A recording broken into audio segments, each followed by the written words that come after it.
ठीक है, जापान के मार्केट्स तो 1.25% का जंप दिखा रहे हैं। अरे एशिया दिखाइए यार, और बाकी मार्केट्स भी मजबूती के साथ इन ग्रीन ही ट्रेड कर रहे हैं। और वजह है यूएस का बढ़िया हैंडओवर।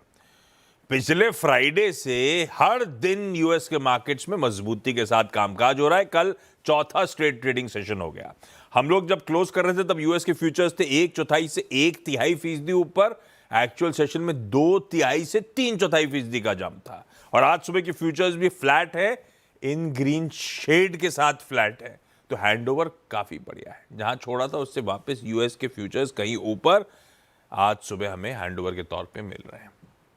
शायद कसर पूरी कर रहे हैं क्योंकि आज यूएस मार्केट में अब हॉलिडे, कल हाफ डे, वीकेंड सामने खड़ा है। तो कसर उन्होंने 4 दिन में पूरी कर ली छुट्टी में जाने से पहले।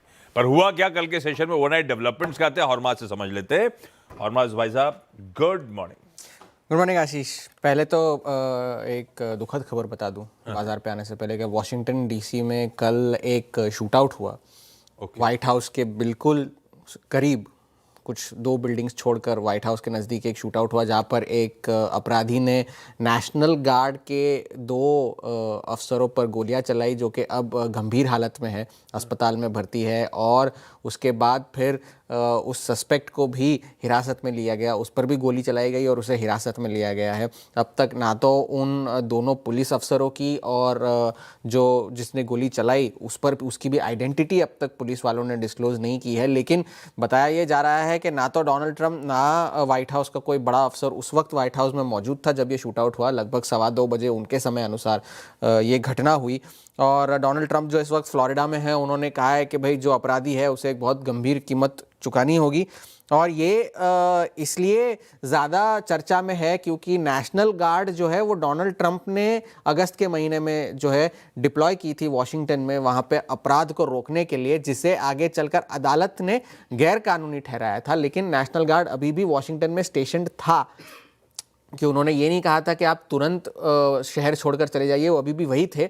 और अब इस घटना के बाद और 500 अधिक सैनिकों की तैनाती वहां पर की गई है वॉशिंगटन में। ये मतलब व्हाइट हाउस से 2 बिल्डिंग पास। हाँ, ये ट्रम्प साहब की सिक्योरिटी वाला मामला टाइप हो गया। वो वॉशिंगटन में जो अपन व्हाइट हाउस देखते हैं उसमें तो ऐसे खाली खाली दिखता है, लोग बाहर झांकने के लिए आते हैं। पर उसके बिल्कुल आसपास आगे की सड़क पर 2 गलियां छोड़कर, जैसे आप कहते हैं, एक मेट्रो स्टेशन था, उस मेट्रो स्टेशन के बिल्कुल अभी कोई डॉट कनेक्ट करने की जरूरत नहीं है, एक फौरी इंसिडेंट। हाँ, एक इंसिडेंट हुआ है, ये कहने की बात है। अब बाजार पर आते हैं तो चौथे दिन लगातार तेजी जारी थी। 300 अंक चढ़ा है डाउ, और S&P 500 अपने 50 DMA के ऊपर बंद हुआ। लेकिन वॉल्यूम्स कल के सेशन में कम थे, जो कि स्वाभाविक भी है। हम ये बात भी कर रहे थे कि वॉल्यूम्स कम होंगे क्योंकि छुट्टी आने वाली है, आज के दिन बाजार बंद होंगे, कल हाफ डे है। तो इसके बाद अब 2026 के लिए S&P 500 के टारगेट्स आने शुरू हो गए हैं। डॉइश बैंक ने 8000 का लक्ष्य दिया है 2026 के अंत में। JP मॉर्गन ने भी 7500 से 8000 के लक्ष्य दिए हैं, और सोसाइटी जनरल ने 7300 के जो है लक्ष्य दिए हैं। लेकिन 6800 पर तो S&P 500 अभी कल ही बंद हुआ है। तो ये टारगेट्स 2026 के लिए आते हुए अभी भी 83% प्रोबेबिलिटी बनी हुई है, ब्याज दरें कटेंगी। बोफा ने कल अपनी एक नोट में ये लिखा कि अगर केविन हैसेट जो है फेड के अध्यक्ष बनते हैं तो वो ब्याज दरों को 3% से नीचे ले जाने की कोशिश करेंगे। फिलहाल 3.25 से 4% के बीच में फेड फंड्स रेट है, उसे 3% के नीचे ले जाने की कोशिश करेंगे। लेकिन उन्होंने एक वार्निंग दी है कि अगर अर्थव्यवस्था अच्छी चलती रही, डेटा अच्छा आता रहा, तो काफ़ी सारे फेड अफसर जो है इस बात को ना माने तो उन्हें अपना एजेंडा पुश करने में थोड़ी सी मुश्किल हो सकती है।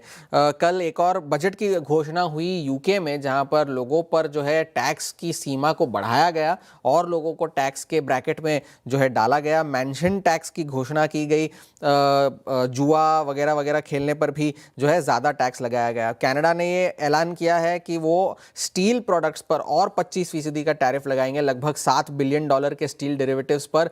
और ये जो है 26 दिसंबर से लागू होगा। और जो प्रोडक्ट्स इसमें आते हैं, wind towers, pre fabricated buildings, fasteners, wires, उसमें से 40% सामान जो है यूएस से आता है। लेकिन मार्क कार्नी जो कि प्रधानमंत्री है, उन्होंने ये साफ किया है कि ये कोई यूएस पर हमला नहीं है, ये सिर्फ अपनी डोमेस्टिक इंडस्ट्री को बचाने के लिए ये कदम उठाए गए हैं, जो कि टैरिफ की वजह से थोड़ी सी मुश्किल में है।